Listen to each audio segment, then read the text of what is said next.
ஆண்டவராகிய இயேசு கிறிஸ்துவின் நாமத்தினாலே மீண்டும் இந்த நேற்று வரை நிகழ்ச்சியில் சந்திப்பதில் மிகுந்த சந்தோஷம். 2026ல முதல் நேற்று வரைக்குள்ள நாம வந்திருக்கிறோம். ஆரம்பிக்கும் போதே எல்லாருக்கும் நியூ இயர் சந்தோஷமா இருக்கும் அப்படிலாம் சொல்லுவாங்க.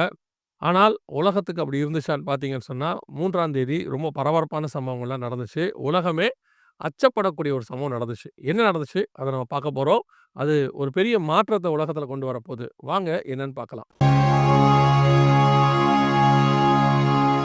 முதலாவது இந்த ஜனவரி 3ஆம் தேதி பார்த்தீங்கன்னா, வெனின்சுலா அதிபர் நிக்கோலஸ் மதுரோ அவர் என்ன பண்ணியிருக்கிறாங்க அப்படின்னு கேட்டீங்கன்னா, அரெஸ்ட் பண்ணியிருக்கிறாங்க அமெரிக்கா. இப்போ அமெரிக்காவுடையதான இந்த காரியத்த உலகத்துல உள்ள பெரும்பான்மை நாடுகள் எதிர்க்கிறது. என்னன்னா, இது வந்து ஒரு அராஜகம். ஒரு நாட்டினுடையதான காரியத்துக்குள்ள போய் நீங்க செய்றீங்க அப்படின்னு சொல்றாங்க. அமெரிக்கா என்ன சொல்லுது? ஆனால் அவர் செய்ததான குற்றங்களை அடுக்கடுக்காக ட்ரம்ப் என்ன பண்ணாரு, பிரஸ் மீட்ல சொன்னாரு. ஜனங்கள எப்படி கொடுமைப்படுத்தினாரு, விரல்கள வெட்டினாரு. இந்த மாரிலாம் நெறைய விஷயங்கள அவர் சொல்லிக்கிட்டே வந்தாரு. ஆனால் இது அவர் பக்கத்தினுடைய நியாயத்த அவர் சொல்றாரு. உலகளாவிய ரஷ்யாவிலிருந்து எல்லா நாடுகளும் இத எதிர்க்கிறாங்க. மிகப்பெரியதான அளவுல இத எதிர்க்கிறாங்க. முதல் எதிர்ப்பு தெரிவிச்சது வந்து கத்தார். அவங்க தான் சொன்னாங்க, "இது வந்து ஒரு நாட்டினுடைய இறையாண்மைக்கு எதிராக நீங்க செயல்படுறீங்க" அப்படின்னு அவங்க சொன்னாங்க.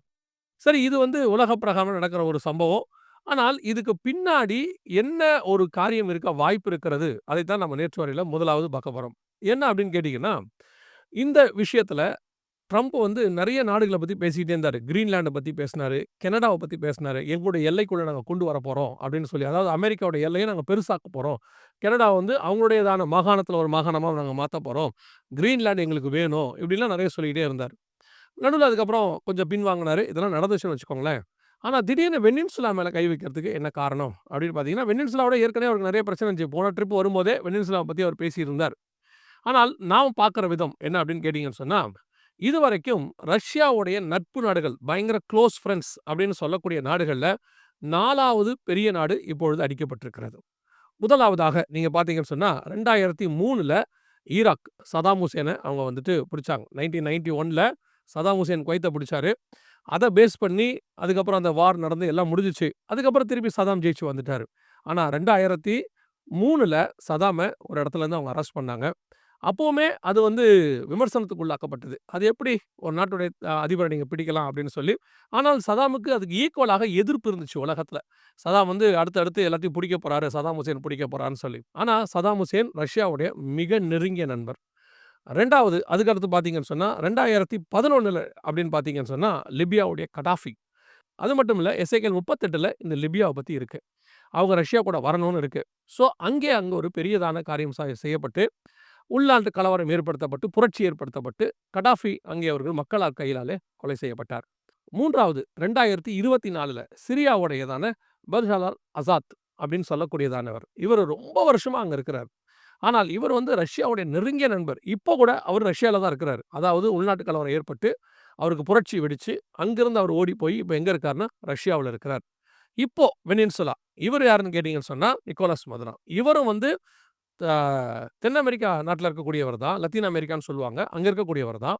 ஆனால் அங்க இருக்கக்கூடிய அமெரிக்க எதிர்ப்பு நாடுகள் கொஞ்சம் இருக்குது. கியூபா, வெனின்சுலா இவங்கலாம் வந்து அமெரிக்க எதிர்ப்பு நாடுகள். ஸோ இவங்கள்ல இவர் வந்து ரொம்ப முக்கியம். ரஷ்யாவோடும், சைனாவோடும் பரிவர்த்தனைகள் நெறையா இருக்கு. இவங்க எல்லாருமே பார்த்தீங்கன்னா, அமெரிக்க எதிர்ப்பு கொள்கையில ஃப்ரெண்ட்ஸ். இப்போ இவர புடிச்சு கைது பண்ண உடனே, ரஷ்யா இதுக்கு எதிர்ப்பு தெரிவிச்சிருக்கிறது. சைனாவும் எதிர்ப்பு தெரிவிச்சிருக்கிறது. ஆனா ரஷ்யாவும், சைனாவும் பெரிய அளவுல இப்போ வந்து இதுக்கு ரியாக்ட் பண்ணாம இருக்கிறாங்க. இதே மாதிரி கடாஃபிய கை வச்சபோது, ரஷ்யா வந்து எதிர்ப்பு தெரிவிச்சுச்சு. ஒண்ணுமே பண்ணல.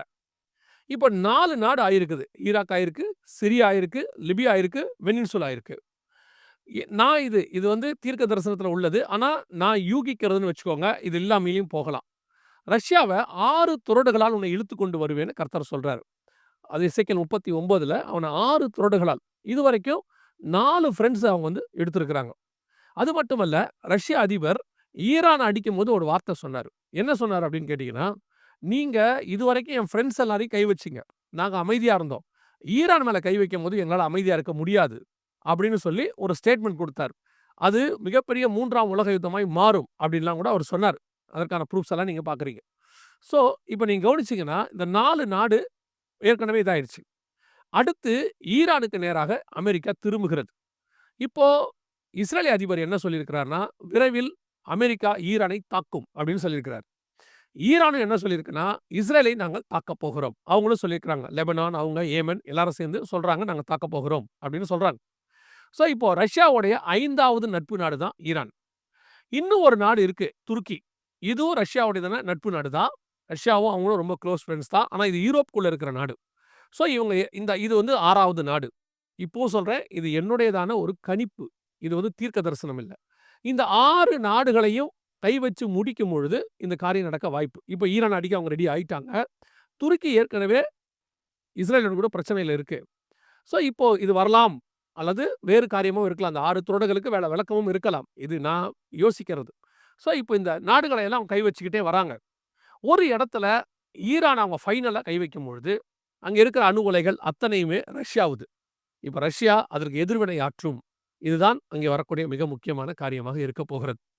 இது முதலாவதாக இந்த ஜனவரி மாசம் முதல்ல ஆரம்பிக்கும் போதே யுத்தங்களையும், யுத்தங்களின் செய்திகளையும் கேள்விப்படுவீர்கள் என்கிற மிக முக்கியமான காரியம் நடைபெற்றுக் கொண்டிருக்கிறது. இதை ஒட்டி இன்னொரு ஈரானை சம்பந்தப்பட்ட இன்னொரு விஷயத்தை நம்ம பார்க்க போறோம். வாங்க பார்க்கலாம். இப்போ ஈரான்ல பார்த்தீங்கன்னா, மிகப்பெரியதான ஒரு புரொட்டஸ்ட், ஜனத்துக்கு விரோதமாய் ஜனம் எழும்பி இருக்கிறது. ஜனங்கள் அங்கே மிகப்பெரியதான ஒரு கிளர்ச்சியை பண்ணி கொண்டிருக்கிறாங்க. எதுக்காக அப்படின்னு கேட்டா, வரலாறு காணாத அளவுக்கு ஈரானுடைய பண மதிப்பு வீழ்ச்சி அடைஞ்சிருச்சு. அதாவது அமெரிக்க டாலருக்கு நிகராக அவங்க பண மதிப்பு வீழ்ச்சி அடைஞ்சிருச்சு. இப்போ அதனால ஜனங்கள் எல்லாரும் கொதிச்செலும்பிட்டாங்க. விலைவாசி எல்லாம் உச்சத்துக்கு போயிருச்சு. இப்போ புரொட்டஸ்ட், அதாவது எதிர்ப்பு கிளர்ச்சி தேசம் முழுக்க வந்துருச்சு. டெஹரான்ல இருந்து எல்லா இடத்துலயும் வந்துருச்சு. அதற்கு எதிர்ப்பு தெரிவிக்கிறாங்க அவங்க ஐஆர்ஜிசி. இப்போ அதையும் நீங்க பார்த்தீங்கன்னு சொன்னா, ஜனங்களுடையதான உயிர் போயிருக்கிறது. நிறைய காரியங்கள் நடந்து கொண்டே இருக்கிறது. இது ஈரானுக்கு ஒரு பக்கம் நடந்து கொண்டிருக்கிறதான ஒரு சம்பவம். அதாவது ஜனத்துக்கு விரோதமாய் ஜனம். இன்னொரு பக்கம் அவங்க இஸ்ரேலோடு கூடும், அமெரிக்காவோடு கூடும் யுத்தத்தை ஆரம்பிக்கிறாங்க. இது யுத்தங்களையும் அவங்கள பத்தின செய்தி. இது மட்டும் இல்லாம, இதை விட பெரிய பிரச்சனை ஒண்ணு ஈரான்ல போயிட்டு இருக்கு. என்னன்னு கேட்டீங்கன்னு சொன்னா, தண்ணி பஞ்சம். வரலாறு காணாத அளவுக்கு தண்ணி அவங்களுக்கு வத்திருச்சு. நிலத்தடி நீரே கிடையாது இப்ப. ஸோ மிகப்பெரியதான ஒரு பஞ்சமும் அவங்களுக்கு போயிட்டு இருக்கு. இந்த ஈரானை பத்தி நம்ம ஏன் இவ்வளவு பார்க்கிறோம் அப்படின்னு கேட்டீங்கன்னா, எசேக்கியேல் 38:5-6ல அவர்களோடு கூடு பெர்ஷியரும் அப்படின்னு இருக்கு. இந்த பெர்ஷியா தான் ஈரான் என்பதை நம்ம பல தடவை சொல்லியிருக்கிறோம்.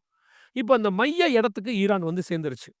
ஸோ இப்போ ஈரான்ல ஏற்படக்கூடியதான இந்த அரசியல் மாற்றம் ஒரு பக்கம் நடந்துகிட்டே இருக்கு. அரசியல் மாற்றம் வருமா வராதான்னு தெரியாது.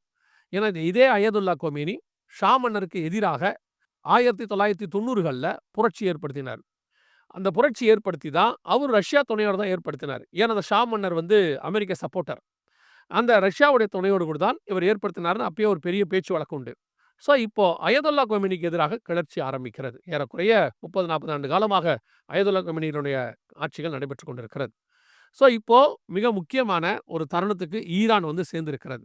அதே நேரத்தில் நாம் தெரிந்து கொள்ள வேண்டியது, ஈரான் மத கட்டுப்பாடு உள்ளதான ஒரு நாடு. அங்கே எல்லா விதமான மத கட்டுப்பாடும் உண்டு. ஆனால் மிகப்பெரிய எழுப்புதலும் ஈரானில் நடைபெற்றுக் கொண்டிருக்கிறது.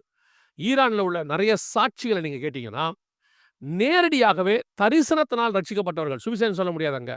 அடைக்கப்பட்ட வாசல். அங்கே தரிசனத்தினால் கிறிஸ்துவை கண்டவர்கள், சுவிசேஷத்தை கேட்டவர்கள் அநேகர் இருக்கிறார்கள். First, if you ask how people came to Christ, 80% will say they saw him in a dream.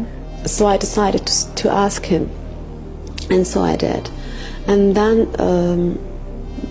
the next day, I guess, I saw a dream, and in my dream, I saw Jesus was a bridge.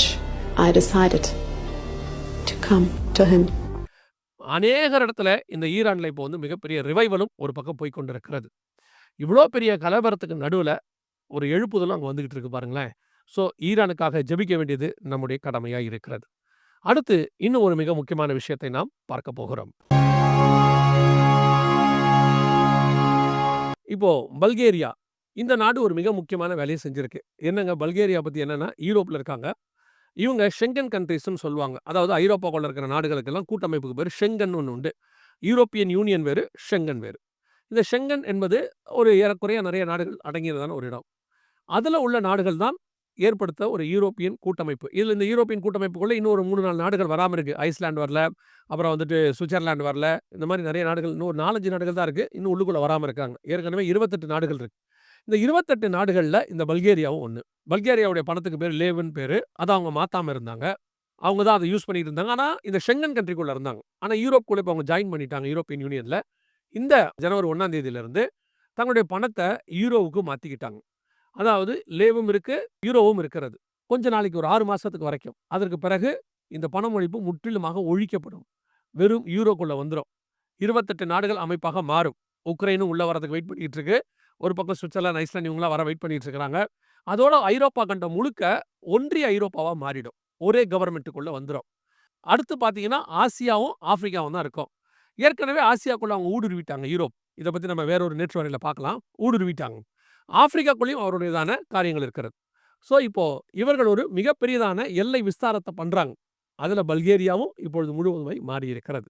இன்னும் வருகிற நாட்களில அநேக நாடுகள் உள்ளோடு கூட இணைகிறதை நீங்கள் பார்ப்பீர்கள். European யூனியனோடு கூட இணைவதை நீங்கள் பார்ப்பீர்கள். அது வரும்போதும் அதையும் உங்களுக்கு அப்டேட் பண்றோம்.